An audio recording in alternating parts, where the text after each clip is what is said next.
Good afternoon, everybody. Today we are talking about shoe durability.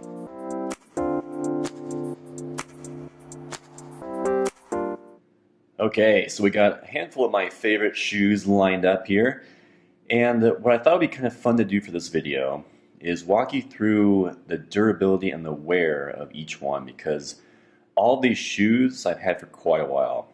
The youngest, I think, is actually about, let's say, 4 years old. And predominantly these are all Cole Haans. I have one Hugo Boss on the far right. But this isn't really about brands of shoes. It's really about how they kind of wear in terms of the material. So what I mean by that is a handful of these shoes, if I were to kind of start showing you a few, have a different sole. So this one is kind of a mix of rubber and the more traditional leather. Whereas this guy I've had for a long time and is looking, well, it's seen better days, has been resoled actually. So it's all rubber. Whereas your more traditional dress shoe is going to be just leather. And it gets scuffed up like that and gives you a little bit of traction, but it's not rubber at all. So what does this mean in terms of durability? And if you're out looking for something and you're looking to find obviously most bang for your buck, how do you go about doing it? So let's start with the this one on the far left here. I've had this a long time. I wear it quite a bit. You've probably seen a handful of videos, I know for sure, and then a lot of photos too. But this is kind of a mix, right? It's a bit of a hybrid. So Cole Haan, if you recall, they do a lot of collaborations. I think they're owned now technically by Nike.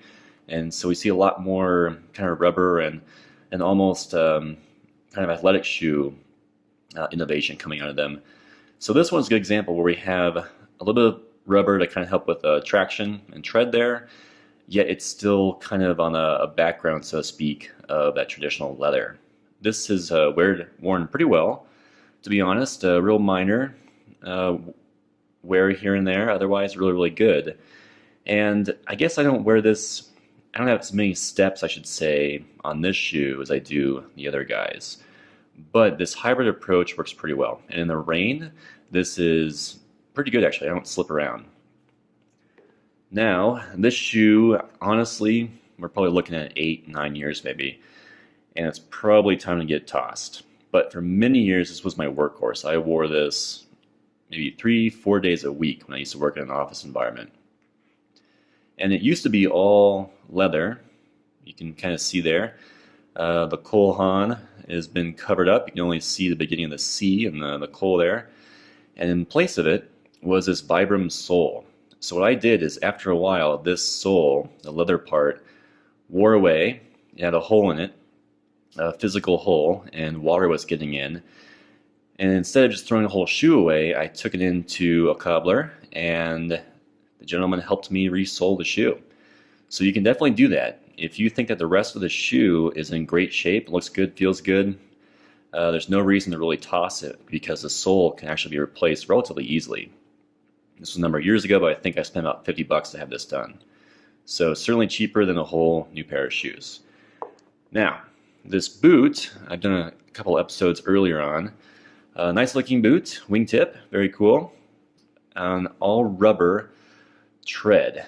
And kind of a mix here on the, can I give you a better view here? Kind of a mix on the traction control here. I think there's a really honest attempt at making this a really good shoe in slick conditions. But if you recall from an earlier episode on the fall boot, this in reality on ice and snow and even rain is just a nightmare to walk on. It is super, super slick. So not a great boot for weather conditions, but the rest of it looks pretty good. In terms of durability though, this has been lasting really, really well. I don't wear it as much as other shoes, and honestly this was that younger one I mentioned, about 4 years old. So not a great test right now, but you know, at a glance it does not look very old. It does not look like it has seen a lot of wear, and this is a rubber sole obviously, or kind of a plastic type sole. Now this guy is interesting. This I've had for a long time, kind of a Chelsea boot, and it's a very casual shoe for, I think, obvious reasons today. It's been beaten up quite a bit. I don't really even put much effort into taking care of it. This is kind of my go-to boot with a pair of jeans or something similar. But the bottom is all leather, and this shoe even has a legitimate hole in it. And if I walk outside and it's raining, I may not be slipping around, but my foot will actually get wet. It's that big of a problem where water is getting inside the shoe. And I think it's kind of my own doing. So I was wearing this when I probably should not have. I was wearing this for many years and seasons when it was snowing, when it was raining, when I knew it was going to be that way and have a kind of inclement weather outside. But I wanted to have that leather boot look, you know.